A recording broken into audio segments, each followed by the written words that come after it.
prayer. You know, so it's, and Twin Peaks opened up so many doors. It changed the way that people physically experience television. I mean, there have been changes in format, there have been miniseries and subject matter, but until then, you know, people hadn't experienced all these guys. It's just, you know, I know what groundbreaking art it was, but coming up here and watching everybody talk again, it really does something. And all these young kids that are finally getting it. And I realized that you couldn't experience Twin Peaks in 1 or 2 episodes. I mean, you can watch a Law and Order or something. You know what's going on in one episode. But you have to watch several before you actually get what's going on. And that's what's starting to happen. Young kids, I'm in Berkeley, I'm walking down the street. There's young people following. My wife goes, those kids are following you. And I go, can I help you? And they go, are you Deputy Hoffman? Yeah. And they go, cool. But, you know, as far as being a native actor, and a lot of things have changed and a lot have not changed. They're remaking The Legend of the Lone Ranger with Johnny Depp. I'm a huge Johnny Depp fan, but you can't find an Indian actor to do that, you know? It's, and the networks, I mean, I'm a comedic actor, and I've had like 5 comedic pilots. I had one last year, Sons of Tucson, and the network just goes, oh, he can't say that. Who said? You know, we're extremely funny people, but they never, you know, I mean, they wrote such wonderful, wonderful dialogue. It was a joy.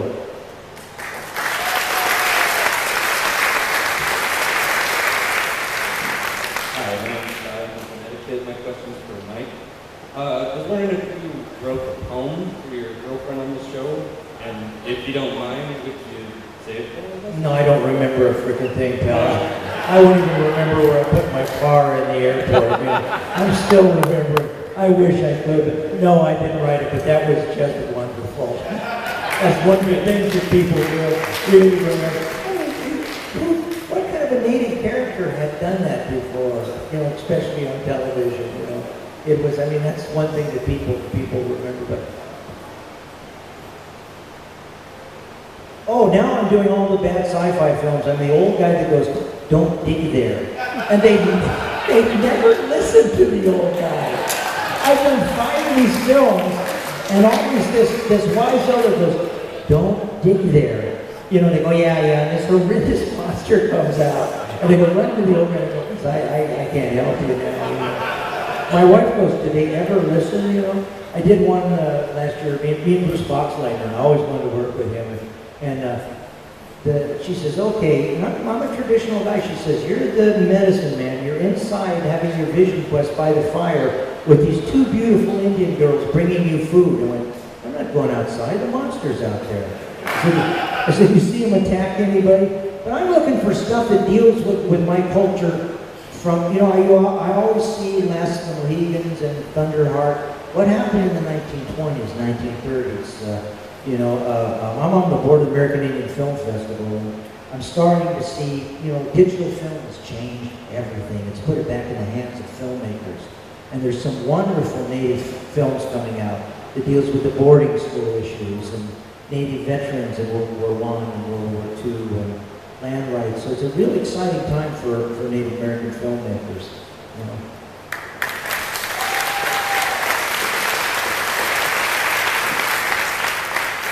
I kind of like the untouchables, you know.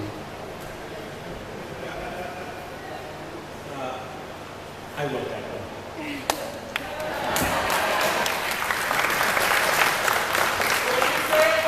I don't remember it. And it's a source of embarrassment. It's a source of embarrassment. People say, like, you know, we read that poem at our wedding.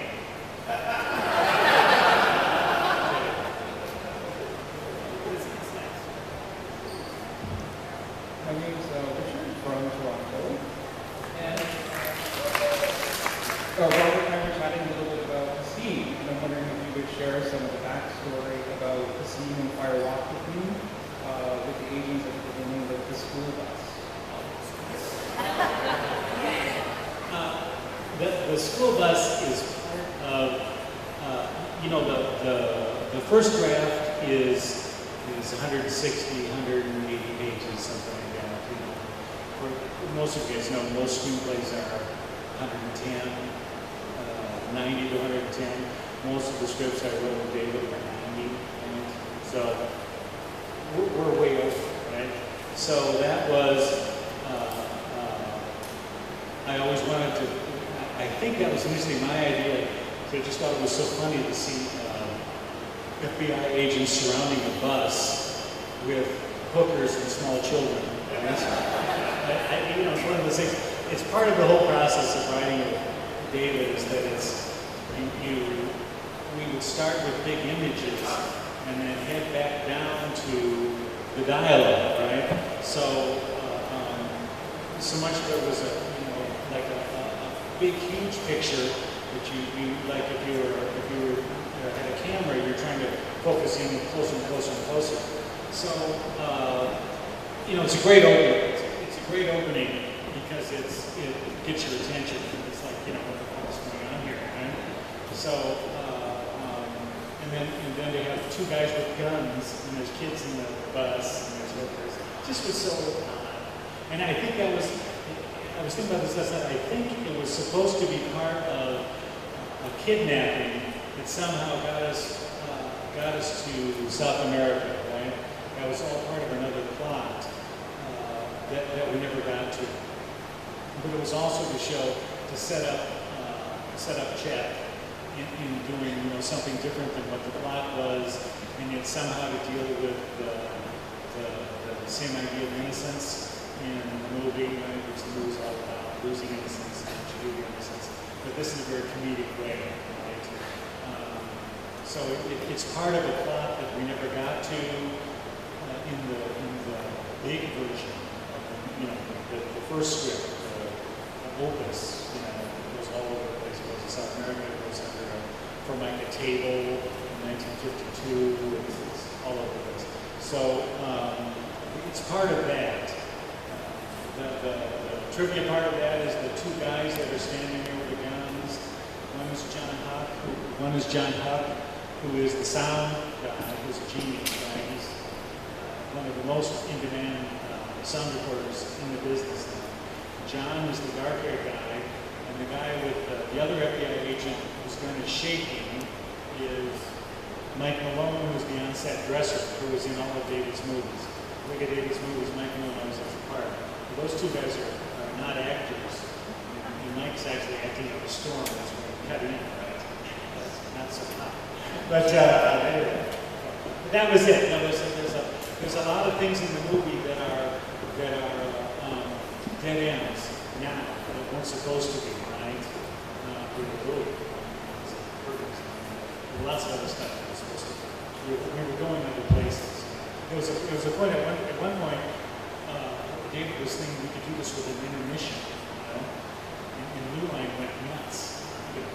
4 hours? We were like, 4 hours?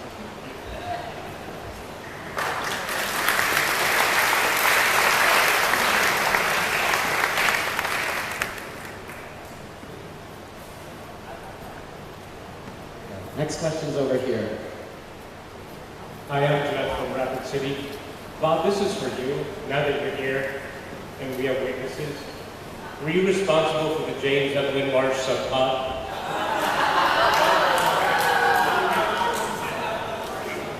Which writer was responsible for the James Evelyn Marsh subplot?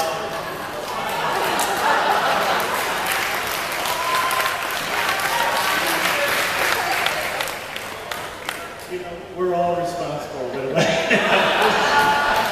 that's a low, yeah. What did you hate most about it? At the time, I think it took too much away from Wyndham and Thomas Eckhart when they could have had so much more to their stories. Yeah. All I can say is that I didn't write a fucking word of that. Okay?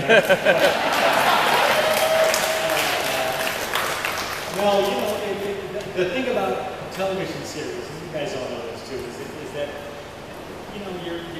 the production blinds you down. You know what I mean? And it's in Twin Peaks we were every 6 days, right?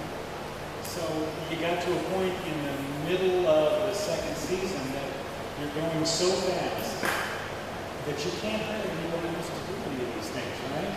So pretty soon, everybody, you're just writing them, and that's what happens. There's only one of those in the series. It's pretty remarkable, you know what I mean? But there wasn't like a cartoon character at some point, you know, or an evil twin, you know what I mean? All that stuff that we kind of had an evil twin. But anyway, but those are that's just what happens. It's like when you're, you know, it's akin to jumping the shark, you know what I mean? But you suddenly realize, oh God, I don't know. Nobody likes that. Do they? No. I mean, she's very nice, the actress. It just was so, no.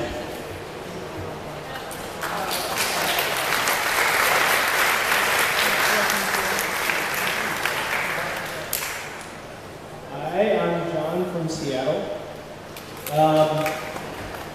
My question is, and you may not be able to answer this, but there's a Japanese video game called Deadly Premonition that is very closely based on Twin Peaks. And I'm wondering if anybody knows of any association that anybody working on the show might have had with the game. And if not, if anybody has played it at all, maybe?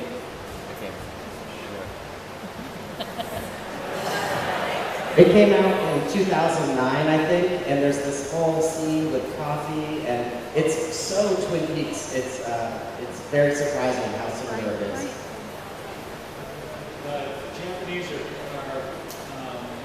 it's very hard to get residual payments and all that stuff in the Japanese. That's a big problem, and that's part of it.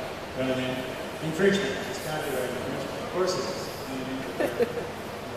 It's one thing to do an episode where you are an homage to a series. You know, it's like do that last year or something like that. That's great. That's wonderful. But then to sort of lift it and then that's not okay. You know what I mean?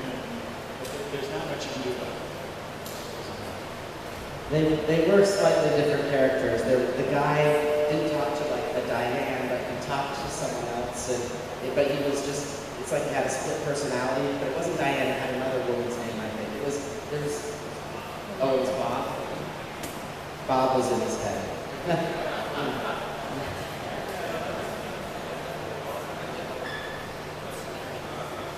I did have another question that someone didn't want to ask. She's right over there. And it was for Michael about working with David Duchovny in Twin Peaks as a woman, and then working with David Duchovny on X-Files later. As a man, how was that? How was that different?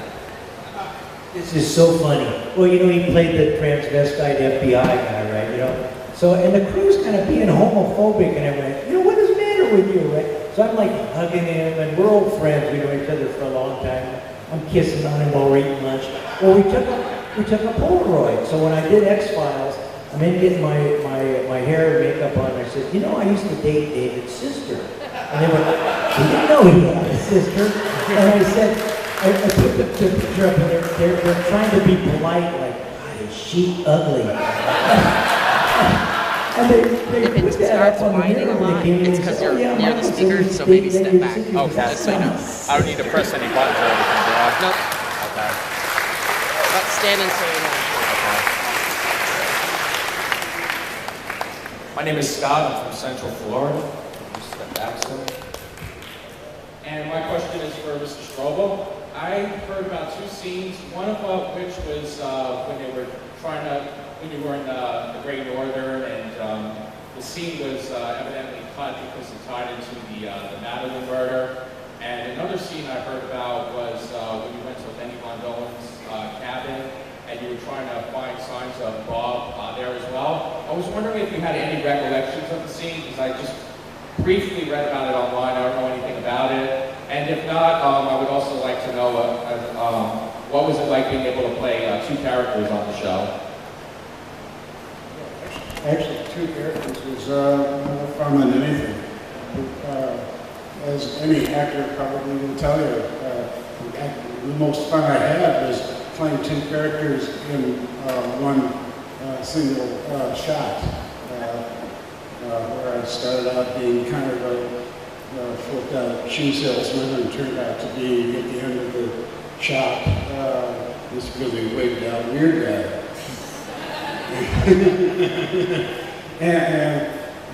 I mean, for an actor to do an on-scene or in-scene transition like that is just golden. I mean, you can't ask for anything more. Most of your question are lost in the echo, so could you repeat it? Or at least the gist of it? I had read about two deleted scenes that were cut out of the what we know to be Twin Peaks. One of which was when you were in the Great Northern and you were trying to find where Bob was, and then, you know, people were being brought to you, is this Bob? And you're like, no, no, no. And then there was another one where you actually went to Harold Smith's cabin to see if Bob was there. I was wondering if you had any recollection of those scenes. To my understanding, they were filmed, but then they were subsequently cut when, you know, from what we know Twin Peaks to be today. Yeah, unfortunately, that's what you gotta do when you bring 180 words down to 90. You gotta cut stuff out. However, I'm going to ask all of your permission to assist me at the end of this question and answer period to replay for me a deleted scene that we did in the garage. Where I repeated Fire Walk With Me, or recited Fire Walk With Me backwards, snuffing out candles, so that when you play that backwards, the candles were lit magically to the right scene. We'll do this at the end of the Q&A.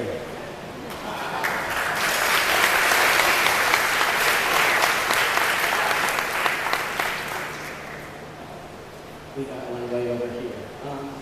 While I'm up here, here's another question. About being back in the town versus when you moved to LA. Did you see a sharp difference between, you know, doing the pilot and Fire Walk With Me among the trees and stuff versus you go to LA, there are sets? Was it a different environment? Or just was it different being there? Anything about being in the trees? Because I know a lot of people like being in this area. I'd like to answer that, being in Northwestern there. I was probably the only guy that stayed up here in the Northwest. I don't know, it probably had a lot to do with the suits of ABC moving to LA, but I think Northern exposure that just simply stole the idea and didn't do that well with it, had more success, commercial success, because they stayed here. This place has the poetry. It has the mystery, and when you film here, it all comes out.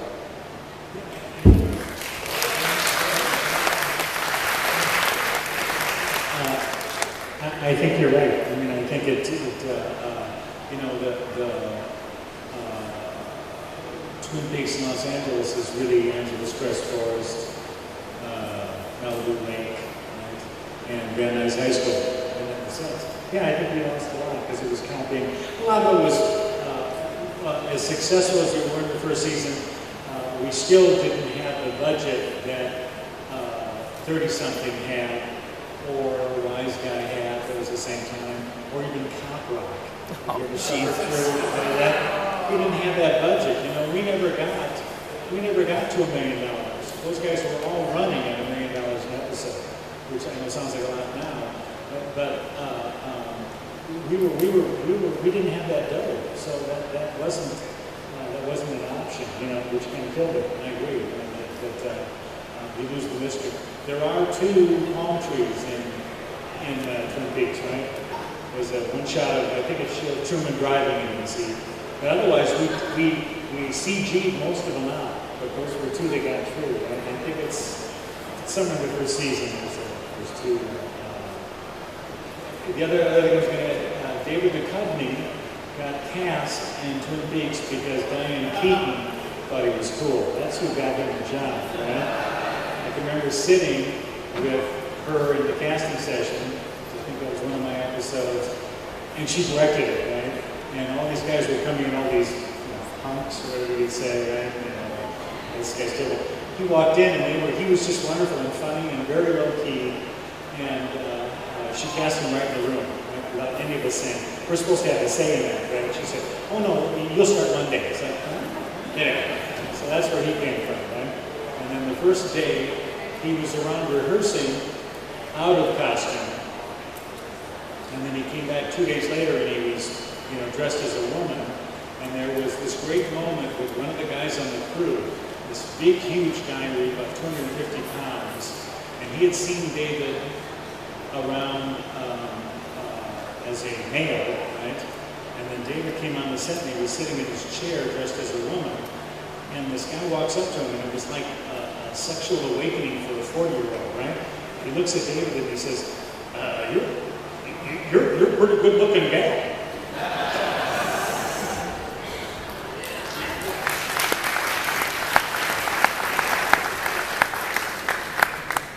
Hi, my name is Alex. I'm from Utah. And I wanted to find out who your favorite character was on the show. Which one of you?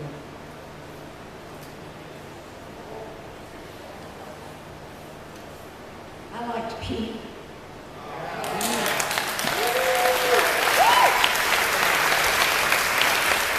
Yeah, Pete. Jack and I were old friends. I'd known him long before. My first agent handled me, him, and Viva. Used to be with Eddie Roll. And I had to ask Jack, what does this mean? Me and Everett, Big Ed, we would look at each other and go, you get this? And Jack, when Jack would explain it, it made sense always. And I just loved him dearly. He was nobody like him. You're right, somebody like Jack. But when we were doing the show in San Francisco, we were members of the gang together. He was a pickpocket, and I was a pimp. and we engaged the audience during the run of the show. We actually ad-libbed all the time that the actors were on stage reading their lines. We'd be out in the audience picking their pockets, and I had this lovely little 16-year-old that I was offering up. It was so much fun working with Pete and Catherine. But the thing I find most remarkable about the whole Twin Peaks situation is that these guys cast just a whole crew of actors that were all characters on themselves. They weren't stars, they weren't Hollywood types. They were all really excellent character actors. And being a character actor myself, I really appreciated that. And I think that really shows that the film is more about all these characters. And, the script was kind of fun too, but it wasn't about some glorious, pretentious thing. It was the characters that made it, and every single one of them had a door.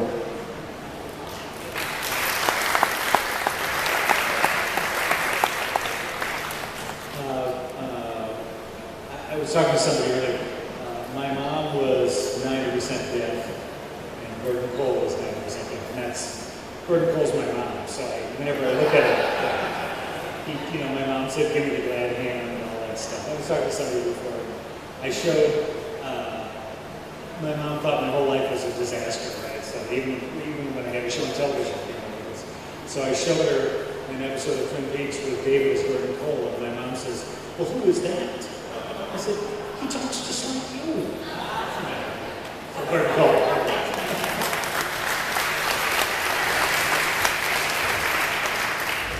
I couldn't agree more with you that there was a wonderful group of actors to work with. I knew Everett McGill for a really long time, and I must say I'm a little partial to Big Ed, because he could fix anything.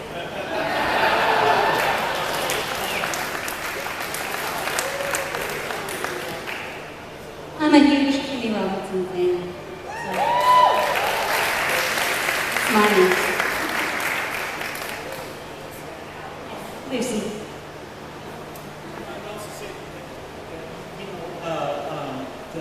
Speaking of actors and characters, Kyle held everything together. You know what I mean? He gets lost in all this, and everybody, you know, he certainly gets all the accolades, but it would have been nothing without Kyle being so straight. And there was times he just hated that, you know? It's like, you know, he would come up with ideas like, how about I go rowing by myself? How about, you know what I mean? Because there was all those things. He wanted to do something else, and it was very hard.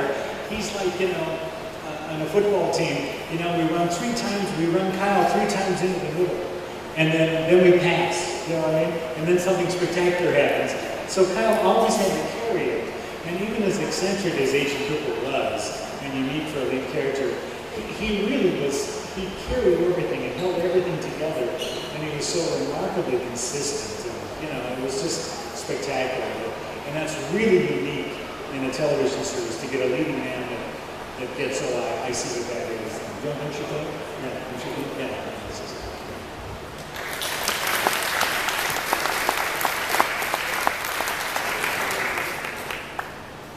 Hi, my name's Larry Rex from Portland, Oregon. And yeah, it's Portlandia show. So here's my question. There's been talk most of the night of actors. So I got a different question. Has there been anything that's ever been written by David, or I don't know, maybe somebody at that table, that you fought against or just flat out refused to do?